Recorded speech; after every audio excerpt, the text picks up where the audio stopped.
Hi. Where are you? Bye. Can you hear me, honey? Hi. Yes. Oh, good. Hi. Hello. Um, I don't think this is gonna be recorded. And I'm in like the ugliest little space. Oh, look at Sarah did record it. Look at you, go girl.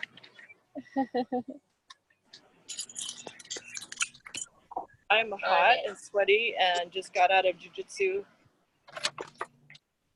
All right. Okay, I love you guys. Hi. I have literally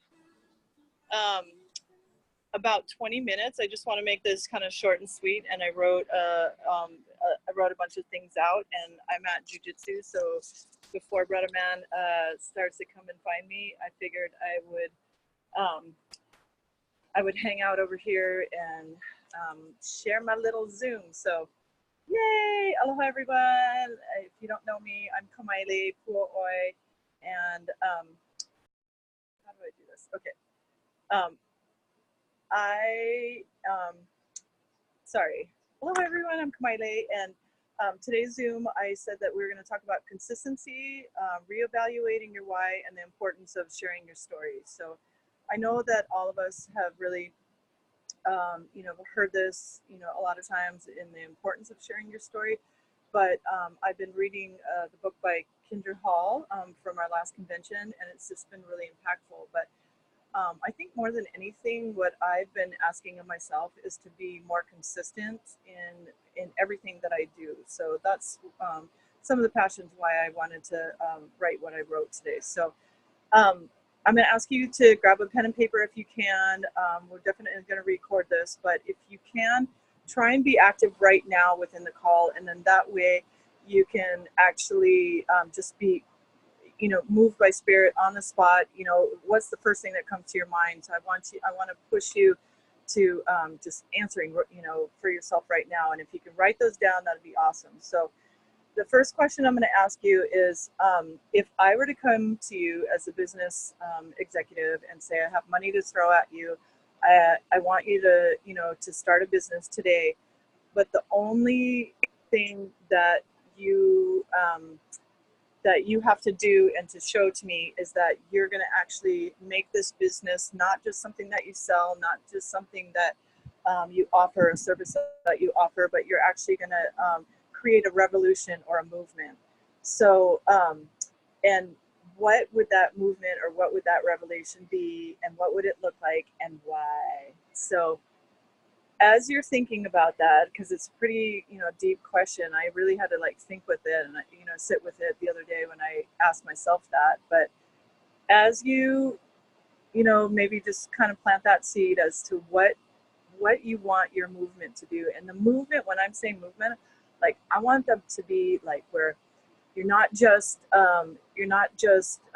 changing, going out to say, okay, I'm going to change this one person's life, but, by doing this, that, or the other thing, or offering this, that, or the other thing. But I'm gonna make a movement where people are rising up. They're making changes in their lives, and they're making changes within our community, within our environments, and within our world. So that's what I'm talking about when I want you to evaluate your feelings in and around that. So one of the things is, if you don't know your why, you'll never be able to create that movement. So, or that revolution that you want. So you might be able to sell a product or get a donation for your cause, but statistics say that customer retention happens when you are relatable. So you are the ones that have to reach people's hearts, and by doing that is by really knowing and understanding yourself and knowing your why. So one of the first exercises that you can do if you're in a position to write things down is, we're going to go 5 levels deep of why. So, and I'll give you an example, but you may have already been turned on to this before, you may have already done it in the past, but I still encourage you to really dive deep and do it again, and actually exercise go through this exercise, because it's interesting. And when I first got in the business, I thought, okay, well, I got my why. I want a home, and but I didn't really go as deep as I could have. And I moved myself today when I it touched my heart when I really got to the bottom of my why, and I had to actually change some of my answers and kind of re-question what I was actually getting at. So my example is, so you're going to figure out what your goal is, what your goal or your purpose, and that might be, I want to lose 10 pounds, or that might be, I want to change the world. That might just be, for the sake of this call, how am I going to perform better in my business? So write down your goal, write down your, I want to buy a house. So here's my why. Why do you want to buy a house? Well, I want to make sure that my son will feel the comforts of a forever home. And so again, from that, I asked myself why. I think that it's a huge component to our emotional and spiritual development as a child, to have a home, a forever home, or even a home that it feels like a stable place. So I feel like it's super important to me to be able to create a foundation and a sense of security that is tangible for our children, and to allow my son specifically to identify back to himself through his sense of belonging.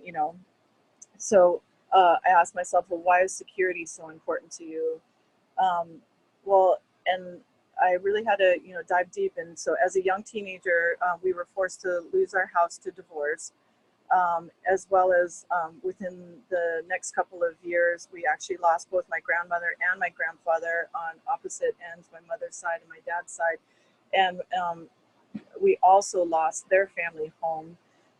So we ended up walking away with money that was, like, hey, I've got $10,000 and I'm, not quite 21. And, but it quickly disappeared. And when I did want to return back home to Hawaii, I didn't have a home that I could just, crawl back to the comforts of. It was, needing to start from scratch and all over again, kind of on my own. So for that reason that I then asked myself, why is that story still hold weight for you? And so the answer within was, I still mourn the loss of our land, like deeply. I feel like if I were still able to connect to the land that raised me, there would be some sense of belonging and connection that is deeper than monetary gain. I feel like in the old days, there was an understanding of our land being an extension of who we are and a direct reflection of our immediate state of health. And I feel like, sometimes we just lose sight of that when we're just, thinking just with the thinking mind, and not with all aspects of our health and, and our well-being. So, and then the next question that I asked myself from that statement was, why don't you feel connected? People sell their houses every day. So, thanks, Katie.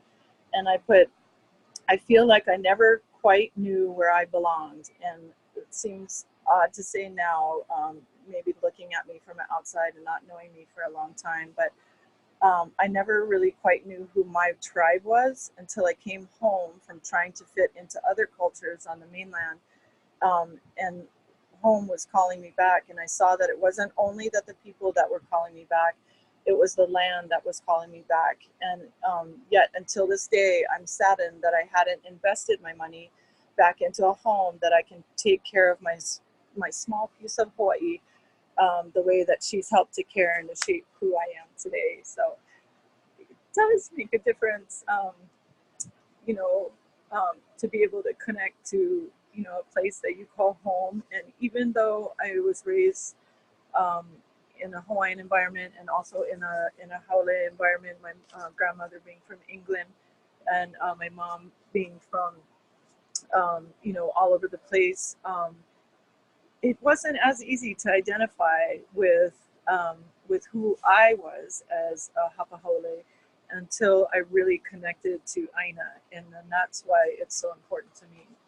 So that's the steps of the 5 whys that I invite you to get into. But not so in hearing just one of my whys, my deep whys, I wrote down here today to share with you that I can almost bet that you could share with me how you could personally show me a remedy to my pain, based on our business and what we have to offer, and I feel your heart, and I feel my own heart wanting to call out to myself to say, oh, I can help, but I said, my longing for a home here in Hawaii, remedying my pain and my longing for a home here in Hawaii.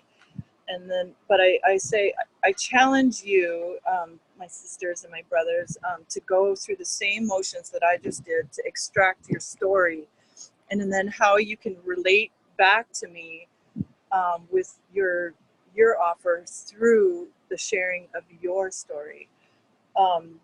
And again, this goes back to my studying and reading up on Kendra Hall's book, Stories That Stick.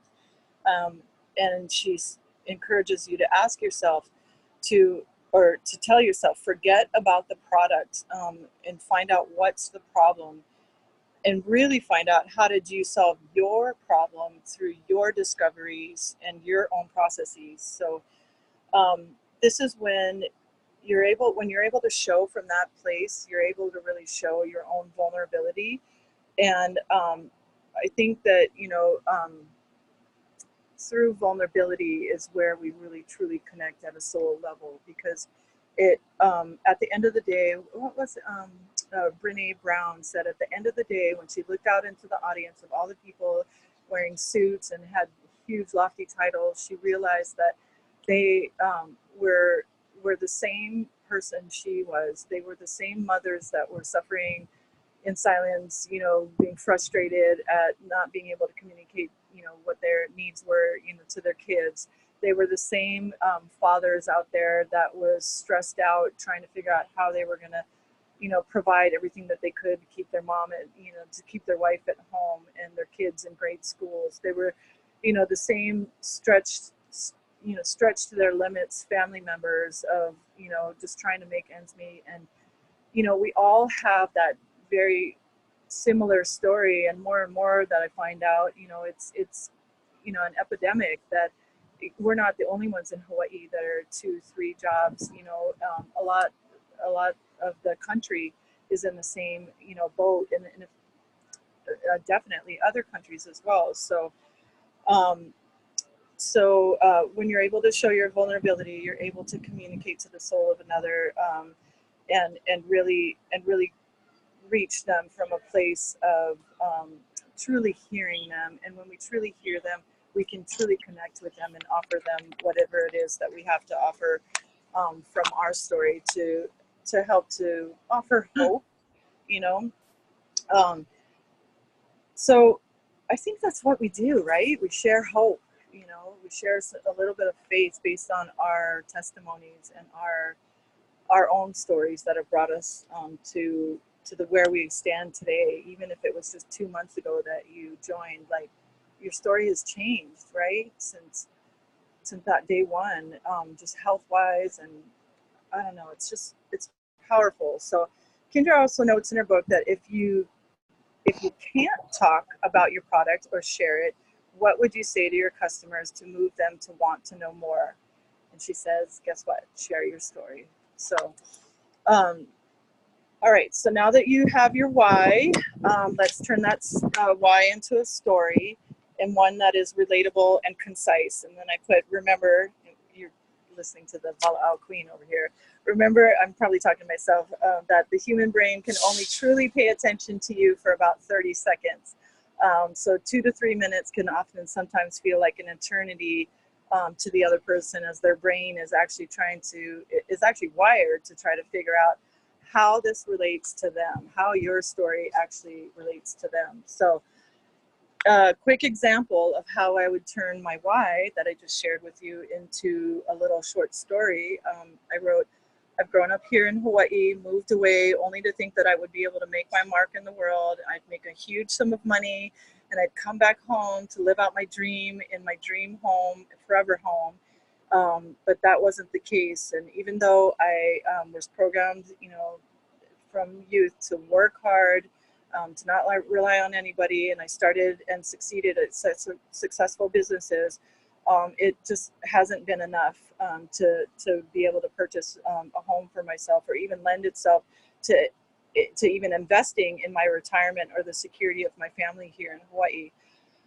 I was feeling completely defeated not too long ago, and humiliated when I had to file bankruptcy. And I don't know if all of you know that, but early this year, and it still pains me, I had to file bankruptcy because I felt so shame, because I couldn't afford to hang on to the ego that so desperately wanted to do what was right by others that had lended me credit because they had faith, that I'd pay it back someday. I had that faith too.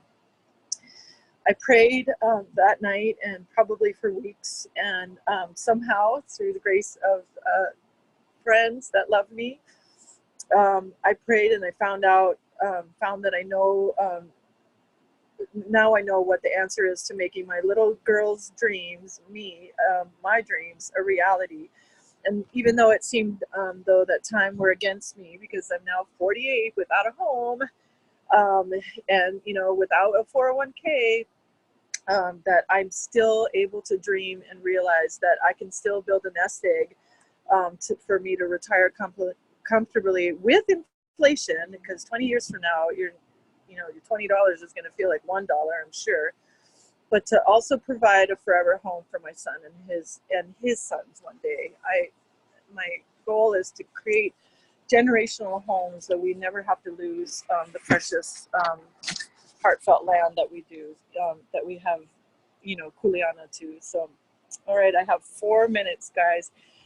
I want to talk quickly about consistency, because I feel like consistency is just everything in life. So I took this from a business magazine called Inc. And the number one was consistency allows for measurement. So we want to measure our effectiveness. So consistency allows for measurement. Measurement allows for us to measure effectiveness. Consistency creates accountability. When you show up on a consistent basis, people will learn that they can count on you, and on your reliability. This is huge. And it's huge even just for yourself. When you show up for yourself every single day, you start to realize, like, hey, I can do this. I got this. So consistency establishes your reputation. And taken from the quote from the business magazine, business growth requires a track record of success. So you can't establish a track record if you aren't consistently shifting gears or you can't establish a track record if you are constantly shifting gears or trying new tactics.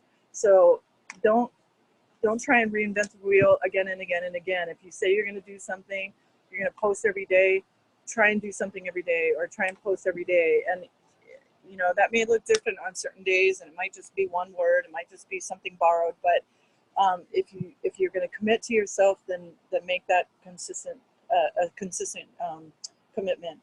Consistency, number 4, makes you relevant. Your employees and your customers need a predictable flow of information from you.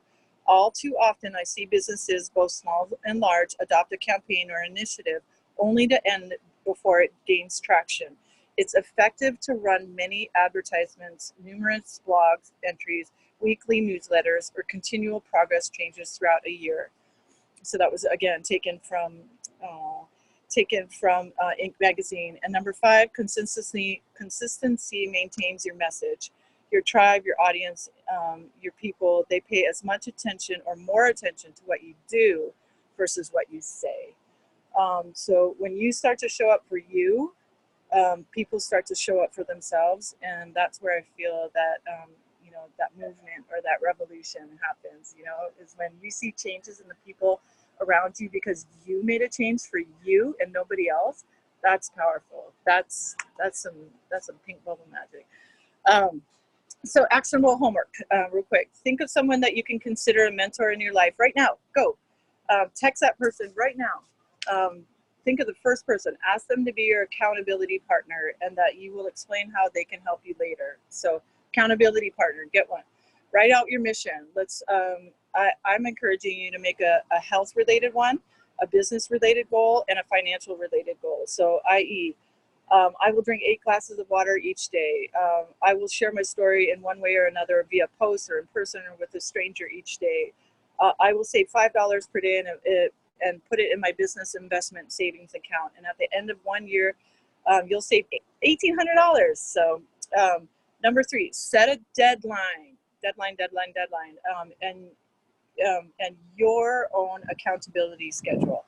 You're not like any other. So you are the only one that knows what you can do within your time constraints, within your family responsibilities, your other work responsibilities. So don't compare it to anybody else. But what I am asking you to do is, once you do that, either if it's not the first month, make sure it's the second month that you push yourself 20% more every time. Make your accountability and your goals that much more, push yourself to the limits, because statistics show that when we are able to get out of our comfort zone, it's when we're able to actually make measurable change and difference. So I put an example i.e., I drink my 8 glasses of water every day because I want to feel healthier and more clear, and I'm going to push that boundary and add in 20 minutes of rigorous exercise to my into my regimen every single day so that I can feel better. And number 4, touch base every day or every other day with your accountability partner. You need to be responsible for your actions, and even though that you're asking them to be your accountability partner, make sure that you're asking them for, to just touch base, and it creates a great momentum. So, and a great relationship. I wanted to add that your accountability partner doesn't even have to be in our business. Maybe it's somebody that you were thinking that it's a prospect, and that you just want them to be your accountability partner. Maybe they'll see your strength and go, oh my gosh, what are you doing? This is amazing. And maybe they'll want to join your team. Who knows? And number 5, schedule a meeting with yourself right now, and possibly your accountability partner for at least a month out from now, to evaluate and assess how your month went, in your commitment, your attitude, your success, and how you'll do things differently next month. So it's always good to reevaluate your why, because your why always changes. And then my last tip is, when you lose, you're feeling low and unmotivated, in your commitment to yourself, I just want to quickly say this, but with all my heart, close your eyes, envision the little yellow pill, hold it in the place of your third eye. Feel the manna of the earth that bore the plants that reside within this little yellow pill. Feel the manna of the sunshine, the water, the winds that help to strengthen the manna of this little yellow pill. And imagine it shining its light into the world, wanting to sing so loudly and so profoundly that the song it was meant to carry wants to reach and touch the lives and hearts of others. And now, as you imagine that in the center of your forehead and in the center of your thoughts, just know that you are the little yellow pill, and know that you sing your song so beautifully and so proudly. And when your energy, resonates with that healing essence, people just start to flock to you, and your mana resonates just as the strength of the little yellow pill is. So we are no different than the mana that we share out into the world, and that when you start to realize that you are part of the Aina, you are part of the elements, you are the little yellow pill that we share, the magic is much, much more than 5 herbs. So I love you all, and I hope this was helpful, and if not, entertaining. So, yay. Love you, love you. Love you. Yay. That was amazing. Love you so much. I love you so much. What a tribe. Okay. What a tribe. Love you guys. All right, I gotta go get the glue. Awesome, girl. So good. Love you. Okay, bye. Bye, everybody. Bye.